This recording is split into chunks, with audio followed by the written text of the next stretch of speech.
Imagine waking up one day to find your bank account frozen, your credit card declined, and your local branch shut down. Sounds like a nightmare, right?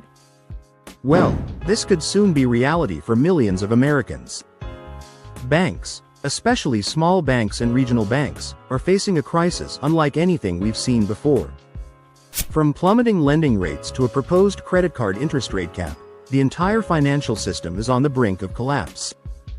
And here's the kicker: this isn't just about Wall Street. This affects you. Your money, your loans, your future. So, what's really going on, and what can you do to protect yourself? Let's dive in. Hello everyone. Let's start with the elephant in the room: lending. Just a few years ago, banks were throwing money at anyone with a pulse. Car loans, home loans, personal loans, you name it, they approved it. But now, the tables have turned. Lending has dropped off a cliff. Why? Because banks are terrified. With the economy on shaky ground and bank failures making headlines, they're tightening their belts.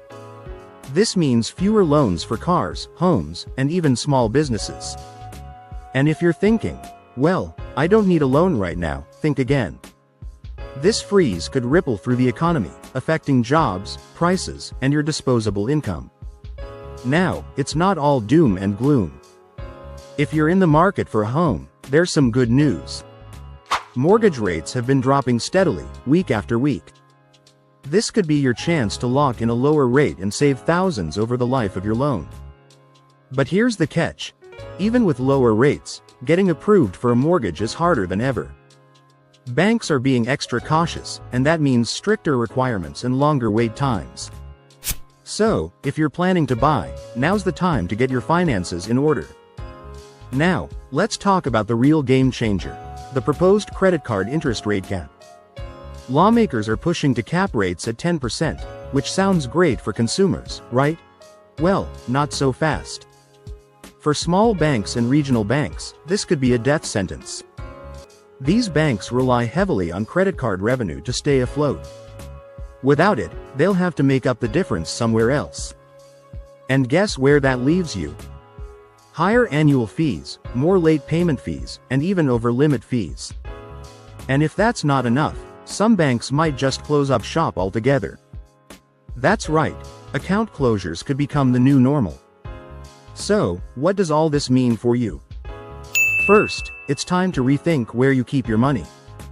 Checking accounts and savings accounts at small banks might not be as safe as you think.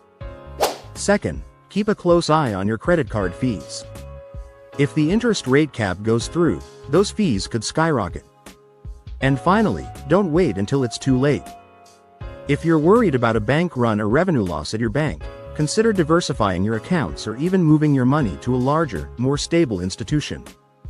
Here's the bottom line: the banking system is changing, and you need to be prepared. Start by reviewing your accounts. Are you paying unnecessary fees? Is your money safe? Next, stay informed.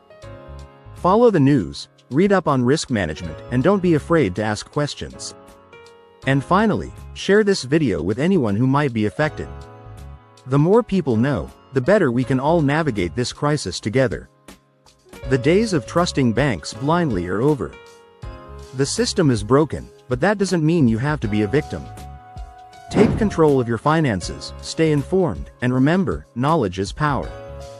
If you found this video helpful, hit the like button, subscribe, and let us know in the comments. Are you worried about your bank? What steps are you taking to protect your money? Thanks for watching, and we'll see you in the next video.